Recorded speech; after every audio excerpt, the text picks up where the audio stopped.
Hello and welcome to a brand new episode of Coming Distractions brought to you by the Nerdpocalypse podcast. I'm your host, Jay. I'm here with my co-host, Carrie. What's up? All right, guys, we're back. This episode, we will be reviewing The Shape of Water, which is the 2017 Guillermo del Toro written and directed new fantasy dark drama. Yeah. As is described. Sure. Now, Carrie, you had the luxury of seeing this. I'm very, very jealous.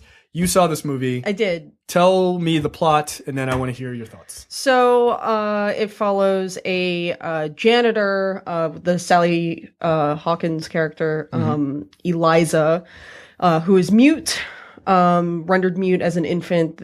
She's got like these marks on her neck where they were like, oh, she had an injury as an infant. She's mute.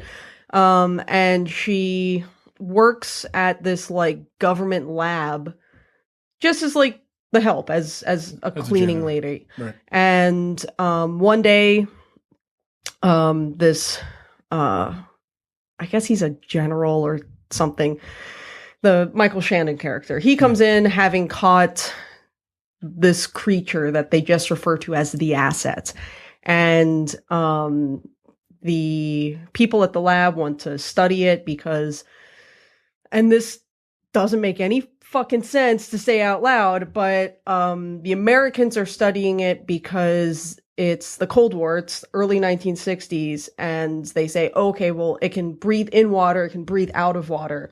We need to study how that mechanism works in his body so that when we try to shoot men into space, we can do that. So they're like, we have to beat the Soviets to space, so we're going to study this fish man. Okay. Like, right, it doesn't really make a whole lot of fucking sense. Del Toro's understanding of, like, Cold War space technology, not the best. No, it's fine. It's a little weird.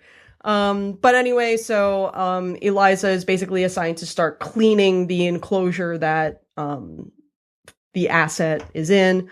And she eventually forms a relationship. She feeds it eggs. She plays music on this portable turntable. She teaches it sign language, and starts communicating with him. And eventually, she learns that they are going to just kill it and dissect his body to figure out what's going on. So she breaks him out. Now she's in love with him. Yes. Correct? Okay. Yes. So that's the general premise of this. It's very much like a Beauty and the Beast sort of thing. Right. Now, one, to me, like if the title of the movie, The Shape of Water, is a cool title. It could have just been called The Abe Sapien Story, considering he looks like Abe Sapien and it's Doug Jones, right? But I like the design. The design is cool. It looks very... It's inspired by, I think, Creature from the Black Lagoon, by the Gill Man, because I think Del Toro was like, I wanted to do a remake of Creature from the Black Lagoon where, like, the Gill Man actually got the girl, and Universal was like, no. No, we're not going to do that. No, we're not going to do that. And so he was like, I'm going to make my own fish fucker movie then. And turns out it's so well done. Yeah, there's Oscar talk about this, right? Yeah, I mean, it's nominated. I saw it on Monday, which was the day that it was nominated for 7 Golden Globe Awards. Wow. So it's currently in a limited release. It's like it hit New York, and then the week after that, it hit a few more cities, and this week it's hitting a few more cities, and next week it's wide. Okay. So your what are your So the talk is that Del Toro's writing and directing is pretty stellar. Is that what you found? Yeah. I mean, just the direction in this movie is so well done. The writing is well done. There's all these little subplots with all the characters involved and whatnot.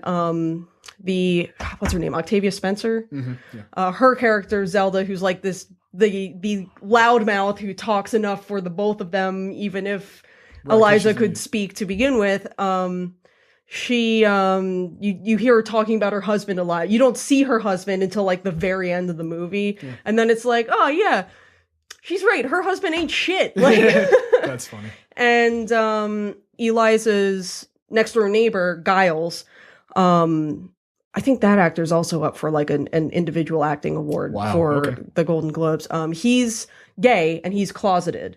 And so there's a lot of sort of parallels with these characters as far as like, you know, who they are outwardly versus who they are inwardly. Which I'm sure is a reflection for the asset. It's for the asset and for Eliza and for sort of everyone. But like his subplot especially, he has a crush on this guy who works at like the local diner and whatnot, and he keeps going in and buying these really shitty pie slices so that he has an excuse to see him and whatnot. And then he realizes this guy's an asshole because he eventually, like, a African-American couple walks in and he's like, you can't sit here. Oh, so he's a racist. Yeah, he's fucking racist. And then turns out he's homophobic too. And so, lovely. Yeah, so all. But it is what, 1961? Yeah. Right? And this takes place in Baltimore. It does. And what's really funny is. Which is where we are. Yeah, this is local for us. The Michael Shannon character immediately loses the audience. So I saw it at the Charles, which is like a fucking hipster art house bullshit indie cinema most of the time anyway. I like that theater. I mean, it's fine, but the wife, the Michael Shannon character is home with his family and whatnot, and his wife says, "Oh, isn't it so nice that we're only, 30 miles from Washington, D.C.?" And he's like, "Yeah, but we're in Baltimore. No one wants to live in Baltimore." And the whole audience was just like, like it was like, we laughed, but like, it's true, but you shouldn't say it. Like, you can't beat up my sister. That's only I can, right? Right. That's hilarious. Yeah. That's funny. Yeah. So what did you think of Sally Hawkins, who plays Eliza? Incredible. How was she? I mean, because again, she's mute. She doesn't speak. So her whole communication, besides the sign language, is in the emotion expressed in her face. Right. So it's such a good performance as far as like how she's able to convey her, particularly when she's trying to convince her neighbor Giles to help her get the asset out of the lab. Right. And she's just like, you have to do this. Like, this is the most important thing to me ever. And just the relationship that she has with the asset, with Doug Jones, like, it's weird, but like there is very much just like a palpable chemistry there. Interesting. Even though like he's a fish dude who doesn't speak and she's mute who can only communicate with sign language. Like the actual chemistry that they have is real. Yeah, it's real. That's cool. I thought the trailer for this looked wonderful. I like Del Toro's work.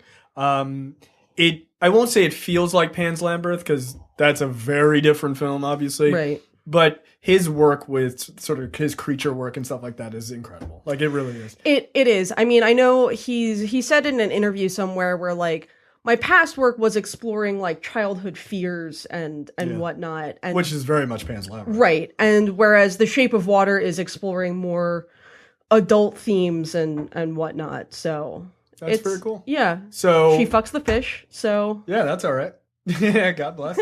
Everything worked. My question to you, final question, is what is your score out of 5? I'm going to say 4.5. Okay. My only issue with it is there's some parts where like the pacing is like, little eh. Like the opening is so good and like the final act is so good. There's just some spots in the second act where I'm like, this could be going, I think, a little smoother. Okay, so, that's fair. Yep. All right, 4.5 out of 5 for The Shape of Water. Make sure you go to comingdistractionspod.com. That way you can subscribe to our show on whatever podcatcher you like, iTunes, Stitcher, what have you. You can search on those particular ones Spotify? as well. No, it's not on Spotify yet. But check it out, and also you can watch the videos for these reviews on youtube.com/thenerdpocalypse, and we will see you guys next time. Thanks. All right.